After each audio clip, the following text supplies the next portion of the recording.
Okay, so trade agreements themselves aren't necessarily bad. They can actually be very positive in some ways.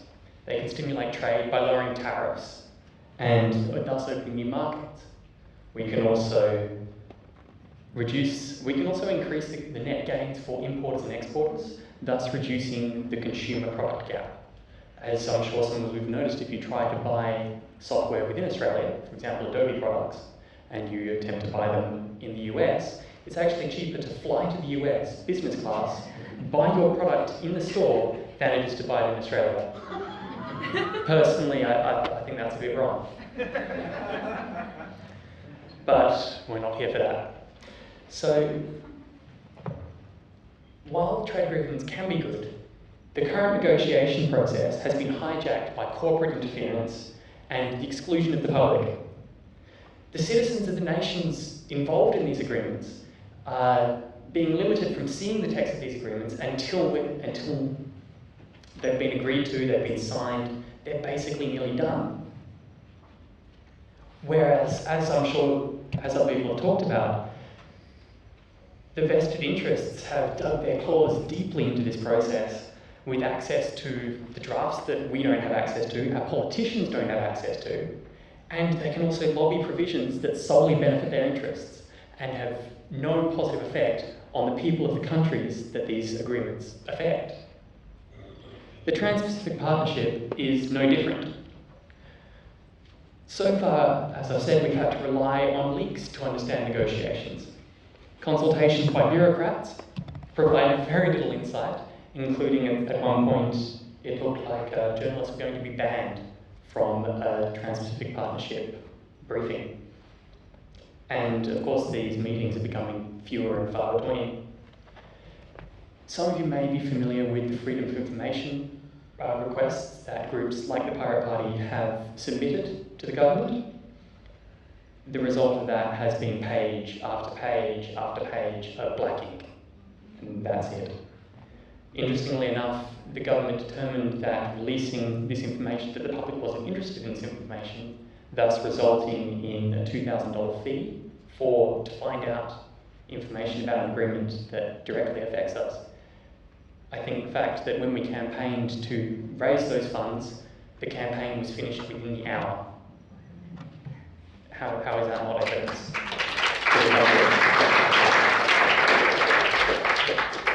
But I'd like to step back a bit and provide a little bit more context for some of the intellectual property and technological parts of the Trans-Pacific Partnership. 2.5 years ago, Australia signed the Anti-Counterfeiting Trade Agreement that commonly referred to as ACTA. Now, this was widely criticised as building an impenetrable web of intellectual property enforcement. It threatened the validity of free and open culture movements, open source movements, for example. But not only that, it also was a direct hit to individual privacy.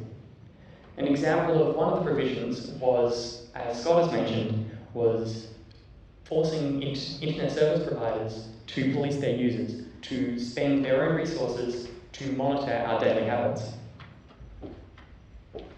It also threatened developing and underdeveloped nations their access to generic medicines via patents.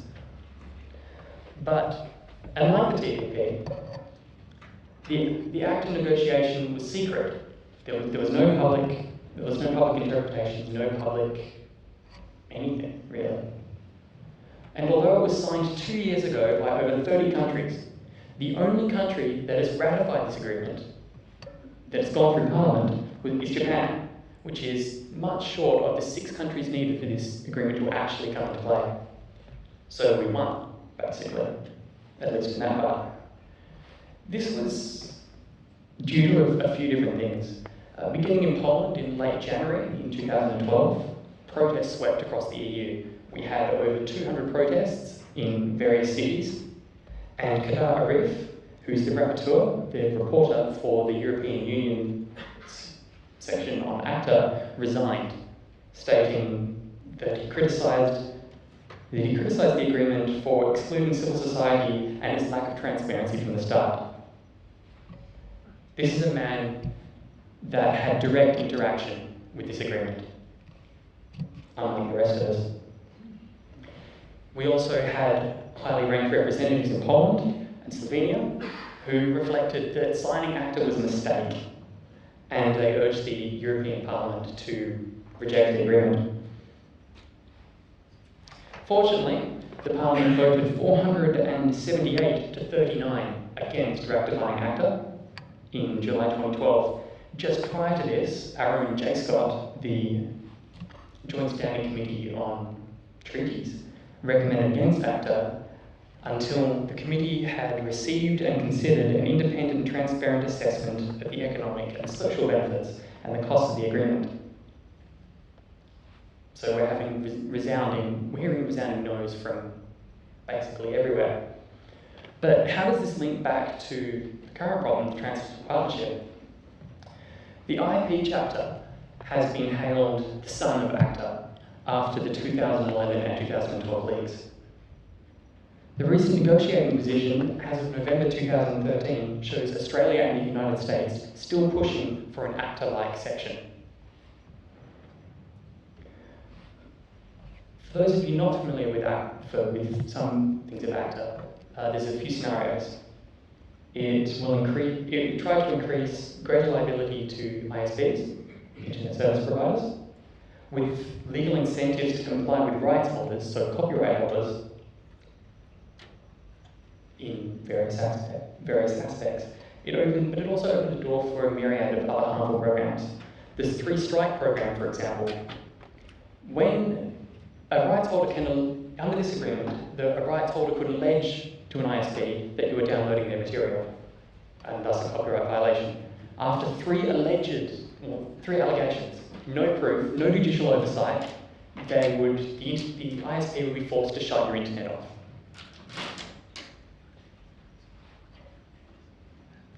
Basically, we're forcing ISP's hands without any form of judicial oversight. And as another example, when a copyright holder alleged a violation, it would require ISPs to hand over your private consumer information. That's all your customer details, everything that you remain private. This is without a warrant, without any form of burden of proof. We're giving power directly to corporations with no say given to the people. The Trans-Pacific Partnership's secrecy is really reflected by the lack of consideration of consumer rights and intellectual property exceptions that we've seen so far. The IP chapter is really just a covert corporate influence and a result of backdoor lobbying. Although trade-related aspects of an older agreement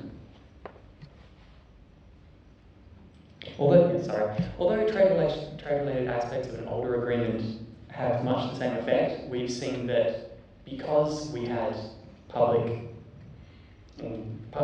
forum in which to discuss these things, it's much more moderate and it's much more reasonable.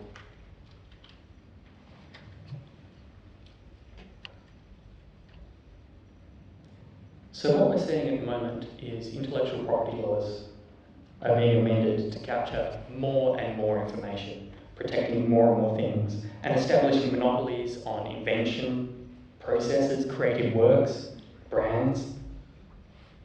And the trouble with this is because of the lax patent standards, basically almost anything can be patented.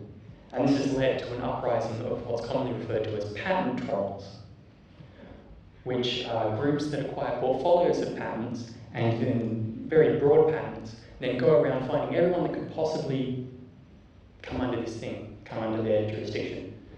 One example of such a patent is there's currently a patent on unlocking a phone with a gesture. So how many people have a smartphone that they unlock? Congratulations. Any company that produces that one is vulnerable to this, and your devices can stop being sold. They're also trying to extend the locking inventions. Oh. Sorry. I was still writing this on the train up.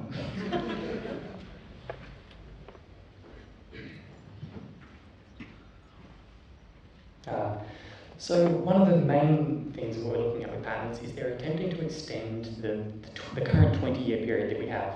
This means that, for example, in medicines, that after a certain amount of time, normally we would be able to actually use these medicines in the rest of the community without ridiculous fees. They're going to try and remove that. Basically what this results is more things being locked away for longer. This is a massive problem for multiple areas, but specifically technological development. It will become much harder to develop new technology on the basis of old technology. We'll no longer be able to stand on the shoulders of giants. Unless we can, of course, afford the exuberant license fees provided by companies that didn't actually create the technology, but have purchased the patent from other companies with the only intention of hideous lawsuits, basically. Now, of course, your backyard inventor can't cover this, so they're going to be forced. When they're threatened with legal action, they're going to be forced out of business to stop innovating, and technology will come to a standstill. But the ramifications go deeper than stifling independent development. There's enormous effects on the access to affordable medicines in developing nations, as I've said. Currently, in one of our other trade agreements, we have provisions that allow developing nations access to generic manufacturers in Australia so that they can produce medicines from patents that they otherwise ordinarily couldn't to solve health crises. The United States is trying to remove a lot of this. So instead, what we're going to have is a very narrow range of possible health crises that can actually be responded to efficiently. Draft legislation, or legislation currently being drafted by IB Australia, will allow the federal government to basically do this, to grant compulsory patent licenses to pharmaceutical companies so that they can produce this much needed medicine and alleviate the cost of treating these deadly diseases. The result of this would be, well, it's a low-cost solution. It doesn't overburden the developing nations, but also important, it doesn't actually affect the patent holders in any way. This is medicine that they would otherwise not be giving to these countries. This does not affect their profits in any way whatsoever. Why are they protesting against this? It provides a global solution to basically health problems that are plaguing a large percentage of our world population. Now, despite the amount of evidence against long copyright terms, Australia is currently locked into 70 years after death as a standard term of when you completely control any creation, except of course after you're dead. The Trans-Pacific Partnership is no exception. It's looking to lock in this term that we already have under another layer of legislation, well, another layer of agreement, not even legislation, and force other partners in this agreement that currently have much more sane copyright laws, forcing them to the ludicrous level that Australia already has and the United States. Basically what we're having is layers upon layers upon layers of agreements that prevent Australian lawmakers, the people that we elected, from actually doing their jobs in representing the people. Now, I've talked a bit about ACTA, but I'd like to address the key differences between the two. Basically, the focus, depth, and involvement. The Trans-Pacific Partnership touches on much more issues. It's negotiated by many less nations, which means it's far less prone to leaks, as I'm sure you can tell with the only 2 chapters that we've been able to see so far. Those nations that were also part of ACTA, because of the secrecy of the TPP, when introducing these same legislations to their people again, they're receiving far... Attention please, the library will be closing in 10 minutes. 4 p.m. All future services will cease in 5 minutes. Right. So those nations that those nations that participated in ACTA and are now trying to push this same legislation across to the people, because of the less countries and the less chance of leaks, they're being much more successful. There's much less resistance in a lot of places, and we don't have the power of the European Union. So what this results in is basically a much harder fight. And that's pretty much it. We've got a long battle ahead to prevent this agreement from actually going through and basically keeping our sovereign powers where they are and allowing our votes to actually count and mean something, allowing our people to have a say in how our country's run.